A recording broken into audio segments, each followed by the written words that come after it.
नमस्कार। Sports can के आज के संस्करण के साथ मैं प्रशांत कुमार आप सभी श्रोताओं का स्वागत करता हूं। आज के अंक में खेल जगत की तमाम खबरों पर विस्तार से चर्चा के लिए हमारे साथ स्टूडियो में मौजूद हैं वरिष्ठ खेल विशेषज्ञ अजय मसंत। अजय जी, स्पोर्ट्स कैन कार्यक्रम में आपका स्वागत है। नमस्कार शशांक जी। आइए सबसे पहले नजर डालते हैं अब तक की स्पोर्ट्स हेडलाइंस पर। महिला प्रीमियर लीग क्रिकेट में रॉयल चैलेंजर्स बेंगलुरु और यूपी वॉरियर्स के बीच मुकाबला जारी। चौथे टी20 क्रिकेट मुकाबले को जीतकर न्यूजीलैंड ने खाता खोला। एरिना साबालेंका ने ऑस्ट्रेलियन ओपन के वुमेन्स सिंगल्स फाइनल में प्रवेश किया। खिताबी मुकाबला एलिना रिबाकिना से होगा। और टाटा स्टील मास्टर्स शतरंज टूर्नामेंट में डी गुकेश ने याकिज़खान पर जीत दर्ज की।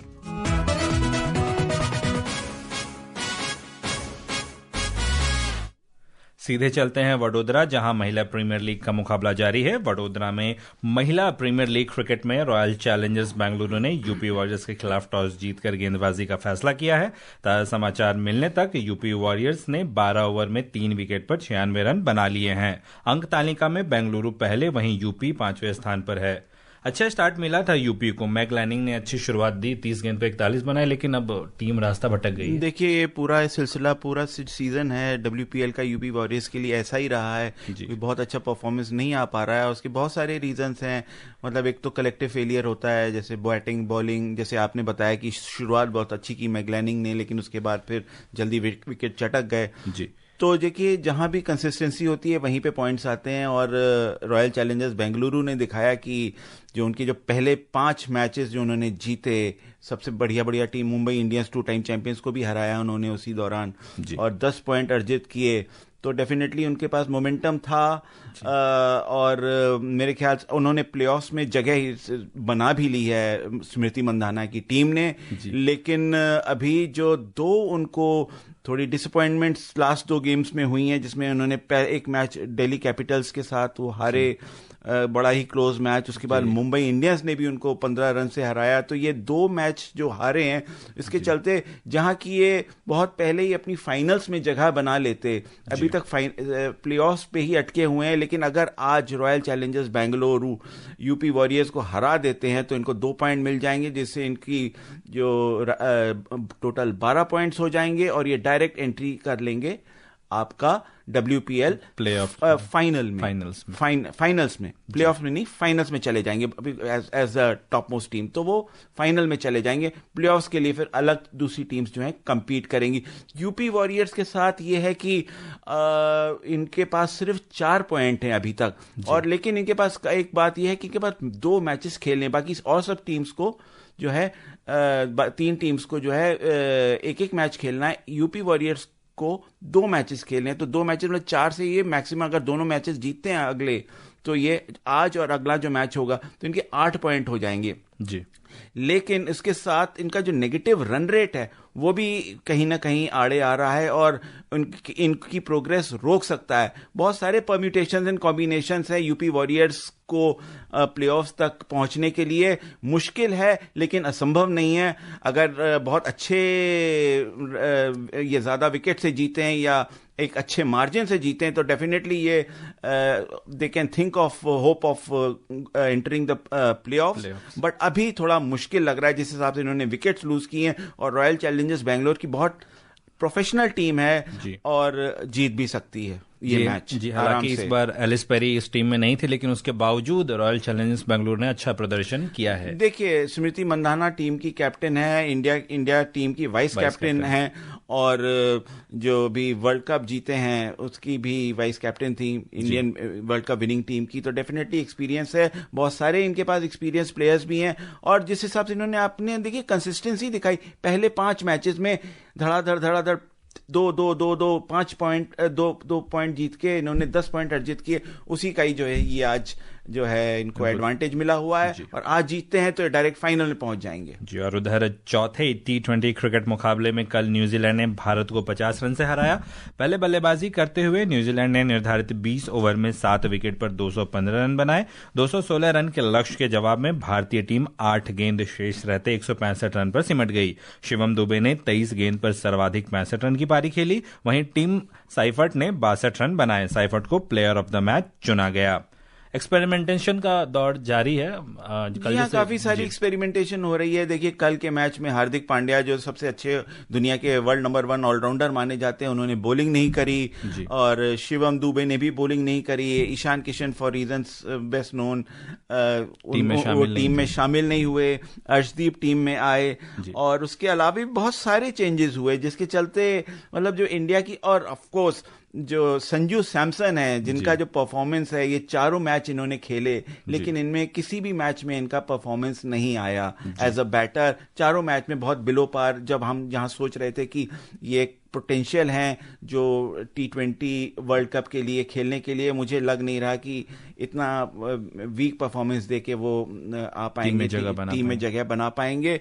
तो फेरबदल होगा, लेकिन बहुत सारी, क्योंकि मैंने आपको बताया ना एक्सपेरिमेंट कर रही है टीम, तो यही देखना, मेरे ख्याल, मुझे तो यही लग रहा है, देखना चाह रहे होंगे कि हम बुरे से बुरे अगर सिचुएशन में भी, हालातों में भी हम कैसे उभर के आ सकते हैं। लेकिन कल ऐसा हुआ नहीं। न्यूजीलैंड की टीम काफी मोटिवेटेड थी, और कहीं ना कहीं एक इंडिया की टीम में कॉम्प्लेसेंसी भी आ गई होगी, क्योंकि पहले 3 मैच वो जीत चुके हैं, श्रृंखला पे उन्होंने 3-0 की अनअसेलेबल लीड ले ली है। तो आखिरी के 2 मैच बचे हैं, तो उन्होंने यही सोचा है कि चलिए एक्सपेरिमेंट करके देखते हैं, कहीं कुछ इसमें से एक एडवांटेज या कहीं कोई ऐसा प्लेयर निकल के आ जाए, कोई ऐसा परफॉर्मेंस निकल के आ जाए जिसको हम उसको वर्ल्ड कप में रेप्लिकेट कर सकें। तो वैसा कुछ निकल के आया नहीं। ऑफ कोर्स शिवम दुबे जो हैं उन्होंने जो है 65 रन बनाए 23 गेंद में, बहुत ही तेज पारी खेली, और ईश सोधी को जिस हिसाब से उन्होंने मारा, एक ओवर में शायद 29 रन बना लिए। तो डेफिनेटली पिंच हिटर हैं, और स्पिनर्स के खिलाफ स्पेशली बहुत ही अच्छा करते हैं। तो उनका जो है मेन मकसद ही टीम में यह है कि स्पिनर्स को बहुत अच्छे से खेल पाए, और उन्होंने कल करके दिखाया। ऑल्दो उनकी जो पारी है 65 रन की, वो इंडिया को फिर भी नहीं ले जा पाई विक्ट्री के लिए तक, और 50 रन से इंडिया हार गई। उधर कप्तान सूर्य कुमार यादव ने कहा, 6 बल्लेबाजों के साथ उतरना सोचा समझा फैसला था।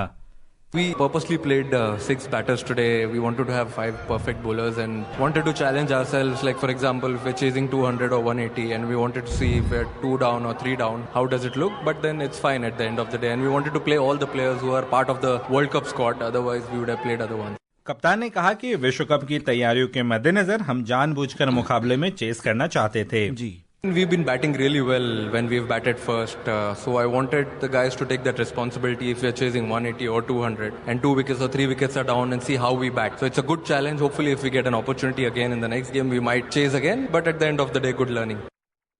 5 मैचों की श्रृंखला में भारत 3-1 से आगे है। 5वां और अंतिम मुकाबला 31 जनवरी को तिरुवनंतपुरम में खेला जाएगा। हालांकि इस श्रृंखला में कप्तान सूर्य कुमार यादव की अच्छी वापसी हुई, अच्छा प्रदर्शन किया तीनों मैच में। कल भी जो स्ट्रेट जो शॉट खेल रहे थे डाउन द ग्राउंड, अच्छा बैट के बीच से हाँ, लेकिन ठीक है, हो जाता है, मतलब ऐसे परफॉर्मेंस हो जाते हैं जहां पे एक बैटर जो है कोई स्ट्रोक खेलना चाहता है, थोड़ा सा आगे पीछे हो जाता है, या बॉल कहीं कट के अंदर आ जाती है, तो 8 रन पे डेफिनेटली आउट हुए। लेकिन मेजर डिसअपॉइंटमेंट मैंने आपको जैसे बताया ना, एक तो संजू सैमसन का था, उसके बाद एक उछाल नहीं मिल पाया इंडिया को। अभिषेक शर्मा जो हैं सिर्फ शून्य पर आउट हो गए। उसके अलावा हार्दिक पांड्या जो अभी तक इतना अच्छा परफॉर्म करते आ रहे हैं, वो चले नहीं, बॉलिंग भी उन्होंने नहीं की। तो कोई सोची समझी एक स्ट्रैटेजी होगी कि इस मैच में हमें सिर्फ और सिर्फ एक्सपेरिमेंट करना है, हमें जीत की तरफ नहीं देखना है। तो यही मुझे ऐसा लग रहा है, यही मुझे झलक इस मैच में दिखी कि हमें एक्सपेरिमेंट करके देखना है कि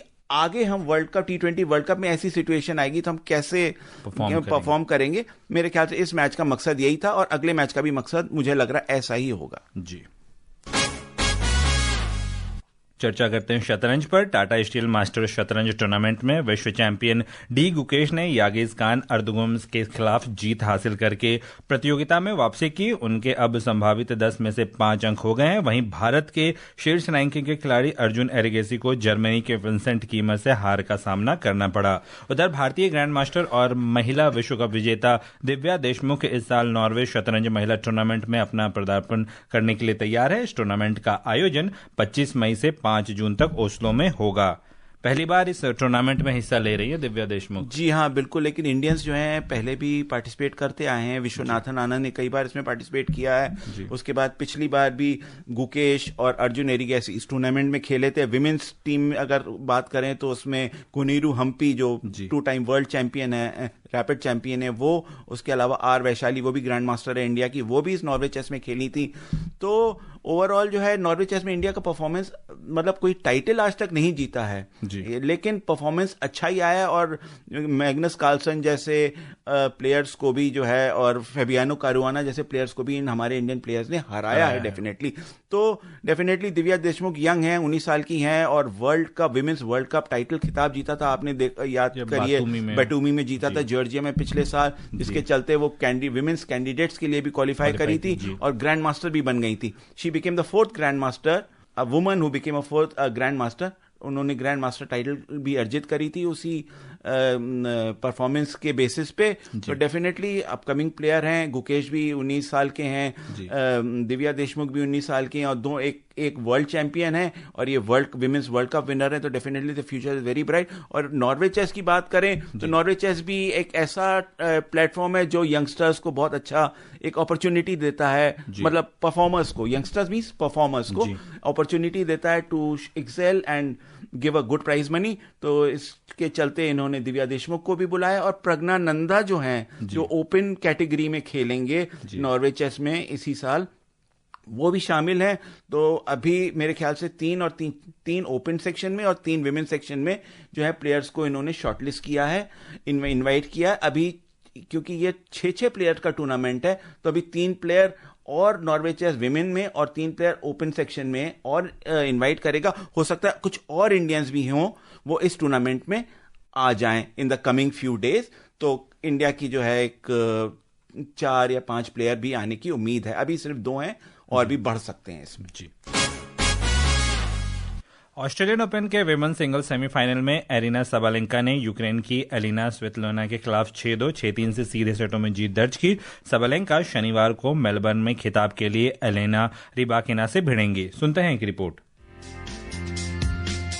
रोड लेवर एरिना में खेले गए मुकाबले में आज एरिना सबालेंका ने शुरू से ही मैच में पकड़ बनाए रखी। उन्होंने फाइनल में जगह बनाने के लिए करीब 1 घंटे का समय लगा। ये मुकाबला एक तरफा रहा, जिसमें सबालेंका ने अपनी पहली सर्विस पर 67% और दूसरी सर्विस पर 79% अंक जीते। बेलारूस की खिलाड़ी एरिना सबालेंका ने अपनी पावर और जोरदार सर्विस के साथ स्वितोलिना पर लगातार दबाव बनाए रखा। इस बीच अपने तीसरे ऑस्ट्रेलियन ओपन खिताब की ओर बढ़ रही स्वितोलिना को वापसी का एक भी मौका नहीं मिला। स्वितोलिना सबालेंका की गति और निरंतरता का मुकाबला करने में जूझती रही। यूक्रेन की खिलाड़ी ने अपनी पहली सर्विस पर सिर्फ 56% और दूसरी पर 50% अंक जीते। उन्होंने मैच के दौरान 3 डबल फॉल्ट भी किए। टॉप सीड खिलाड़ी ने अपने 7 ब्रेक पॉइंट्स मौकों में से 4 को भुनाया, जबकि स्वितोलिना को 4 मौकों में से सिर्फ 1 ब्रेक लेने दिया। सबालेंका ने कुल अंकों के मामले में भी अपने प्रतिद्वंदी को पछाड़ा। 2 बार की चैंपियन ने 65 अंक जीते, जबकि स्वितोलिना ने 46 अंक अपने नाम किए। Shakti Singh, sports scan.